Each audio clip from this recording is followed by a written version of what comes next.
हेरौँ है आज हामीलाई बुद्ध डोमेस्टिक एयरपोर्टमा के दिन्छ है त। सुरुमा त हामीलाई वेट टिस्यु पेपर दिएको हुन्छ, तपाईहरुले यो बिस्कुट भनेर नखानुस् है। यसरी हामीले हात पुछेर भ्याएपछि हामीलाई के दिन्छ त, त्यसपछि हामीलाई यो जर्नीमा फिल्म हेर्न दिन्छ है, फ्रीमा है। यसरी हेडफोन खोलेर भ्याएपछि आफूले लाउने र मजाले फिल्म हेर्ने है, यसरी है। एकछिनपछि हामीलाई खाना दिएको हुन्छ, खानामा हामीले पाउँछौं भेराइटिज खाना भिडियोमा देखाए जस्तै है। के देख्नुभयो भनेपछि चिकन बटर, भात, दाल, स्वीट, अनि यो I don't know what is this, यो क्याप्सिकम वाला भात। तर मलाई क्याप्सिकम मन नपरेको कारणले मैले चाहिँ यो एकदम 10 मा 0 दिएकी छु है। I don't like this capsicum food है। त्यसपछि डेजर्टको पालो, डेजर्टको त म त कुरै गरिन है, यस्तो मिठो थियो कि डेजर्ट, तर मैले चाहिँ धेरै खान सकिन है। सबै खाएर भ्याएपछि खाना कम्प्लिट गरे, बट डेजर्ट र यो क्याप्सिकम भात र कोक मैले खान सकिन है। त्यसपछि उहाँले हामीलाई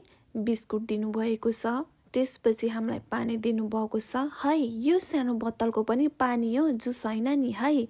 त्यसपछि मैले खाएको छु एप्पल जुस है। बटर पनि यस्तो क्रन्ची र यम्मी थियो है। एरोप्लेन बिग्रेको कारणले 10 घण्टा हामी वेटिङमा बस्नु कारणले उहाँले चाहिँ हामीलाई फ्रीमा खाना पनि प्रोभाइड गर्नु भएको थियो है। यो पनि खाइयो है। त्यसपछि हामीले पायौं खाजामा चिकन स्यान्डविच र रेड ब्लुबेरी जुस। हामीले फेरि अर्को खाजा पाएका थियौं है। यो खाजा पनि यस्तो मिठो थियो नि साथीहरु, म कुरै गरिन है, तर मैले यो पनि खान सकिन है। तपाई जाने हैन त खाना प्लेनमा?